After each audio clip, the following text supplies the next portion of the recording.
इस देश का हर व्यक्ति जो इस सत्ता से अपना पीछा छुड़ाना चाहता है, जो इसकी पूरी दादागिरी, इसका पूरा फांसीवादी तंत्र, चरम महंगाई, बेरोजगारी, उससे जो भी इस व्यक्ति पीछा छुड़ाना चाहता है, उसके लिए आज राहुल गांधी उसके अपने नेता बन चुके हैं।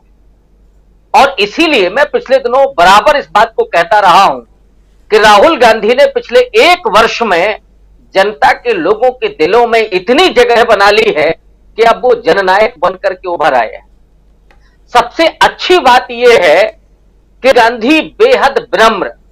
और बेहद सरल सहज आज भी बने हुए हैं, वरना जैसे ही व्यक्ति की लोकप्रियता बढ़ती है वो हवा में उड़ने लगता है। इवन अपने आसपास किसी दूसरे को भी नहीं खींचने देता है। हम लोग देख ही रहे हैं इस देश में जो हो रहा है। लेकिन राहुल गांधी बेहद लोकतांत्रिक और बेहद मिलनसार और यहां तक कि सबको जोड़ करके चलने वाले एक नेता के रूप में उभर रहे हैं। आप पटना बैठक को याद कीजिए, राहुल गांधी ने उस विपक्ष की बैठक में क्या कहा था कि कांग्रेस पार्टी सब कुछ कंप्रोमाइज करने के लिए तैयार है। एक वो मैसेज जिसके जरिए वो इस देश के अल्पसंख्यकों के लिए, इस देश के दलितों के लिए, कि ये नहीं है कि कांग्रेस पार्टी केवल सत्ता में जाने के लिए कोशिश कर रही है, नहीं, इस देश में जो सत्ता का आक्रमण है,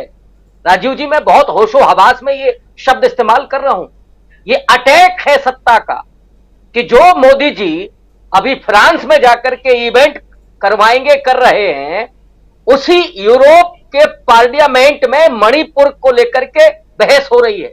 कि साहब वहां वायलेंस हुआ है, वहां लोगों की मौतें हुई है, लेकिन मोदी जी मणिपुर गए तो है ही नहीं, उसका मां भी उच्चारण नहीं कर पाए हैं। लेकिन दूसरी तरफ राहुल गांधी हैं, अरे साहब न तो वो प्रधानमंत्री हैं, न विपक्ष के नेता हैं, अब तो पार्लियामेंट के भी मेंबर नहीं है।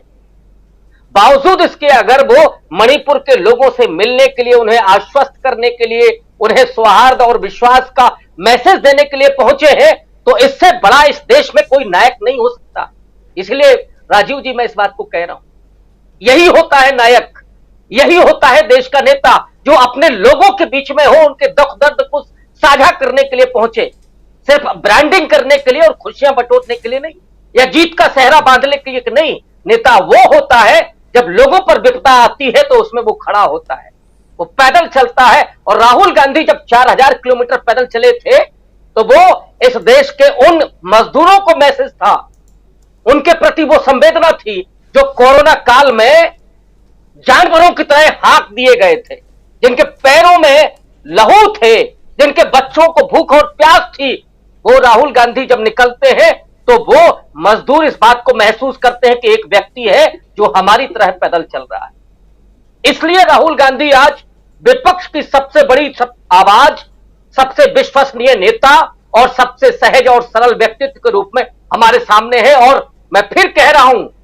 कि राहुल गांधी का जब इतिहास लिखा जाएगा तो वो स्वर्ण अक्षरों में होता है कि नहीं होता है, होगा उसी स्याही से, लेकिन उसकी जो भाषा होगी, उसके जो अल्फाज होंगे, वो दिखाएंगे कि एक ऐसे समय पर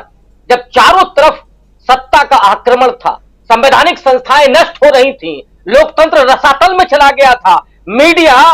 भक्ति में तब्दील हो गया था, उस समय एक व्यक्ति था जो लोगों की बात कर रहा था, लोगों से मिल रहा था, लोगों के लिए काम कर रहा था और उनके दुख दर्द को बांट रहा था। और इसीलिए मैं फिर दोहरा रहा हूं कि राहुल गांधी आज केवल विपक्ष के नेता नहीं है, राहुल गांधी लोगों के नेता हैं, इस देश के नेता, और वो जननायक के तौर पर उभर रहे हैं, लेकिन उतने ही विनम्र और उतने ही सहज आज भी बने। जी, विनम्रता है, सहजता है, राहुल गांधी की ये एक अलग पहचान है। हमारे साथ तमाम आप साथी जुड़े हुए हैं। पहलू राजीव जी, शबीना अदीब का बहुत मशहूर शेर है कि जो खानदानी रईस हैं वो मिजाज रखते हैं नर्म अपना, तुम्हारा लहजा बता रहा है तुम्हारी दौलत नई नई है। ये जो 10 साल से न्यू इंडिया बना है ना, वो जो शहजादा कभी कहते थे, सड़क पर जब उस व्यक्ति ने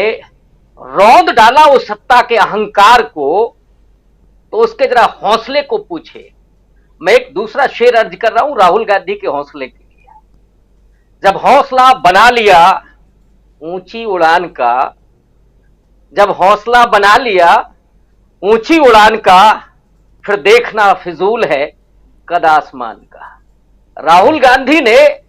पूरे हिंदुस्तान का जो आसमान है, उम्मीदों का, आकांक्षाओं का, अपेक्षाओं का, उसको अपने माथे पर उठा लिया है और अब वो चल पड़े हैं, निकल पड़े हैं इस सत्ता के अहंकार को चूर करने के लिए, उसका जो अपना पूरा अटैक है उसका मुकाबला करने के लिए। और इसीलिए राहुल गांधी सिर्फ एक व्यक्ति भर नहीं है, राहुल गांधी एक व्यक्तित्व है, पर्सनालिटी है, और ऐसी पर्सनालिटी के जिस पर चारों तरफ से हमले हुए,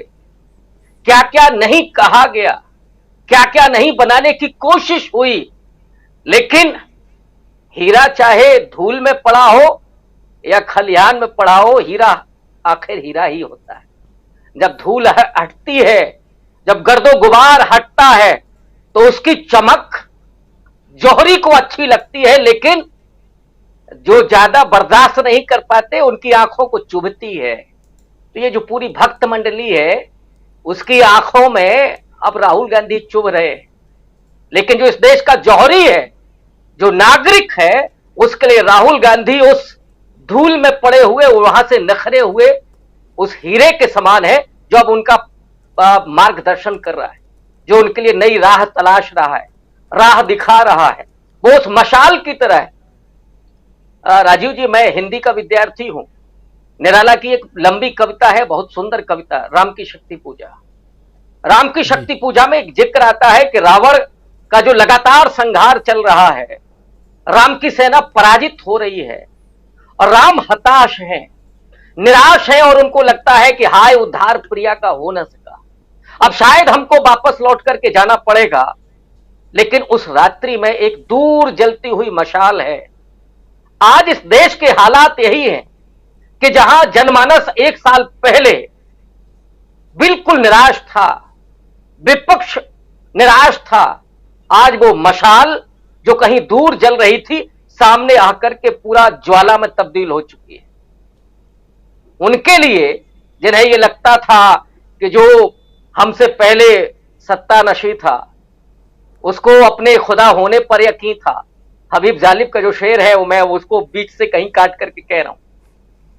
तो ये जो सत्ता नशी है इनको लग रहा है कि नहीं मैं ही खुदा हूं, मैं ही भगवान हूं। उसके लिए आ गया है एक जनता के बीच से निकल करके जननायक, और वो उस सत्ता के अहंकार को भी चूर चूर करेगा और लोगों के लिए उम्मीदों का और सपनों को संजोने का काम भी करेगा। जी राजीव। जी बिल्कुल बिल्कुल सही कह रहे हैं, और बहुत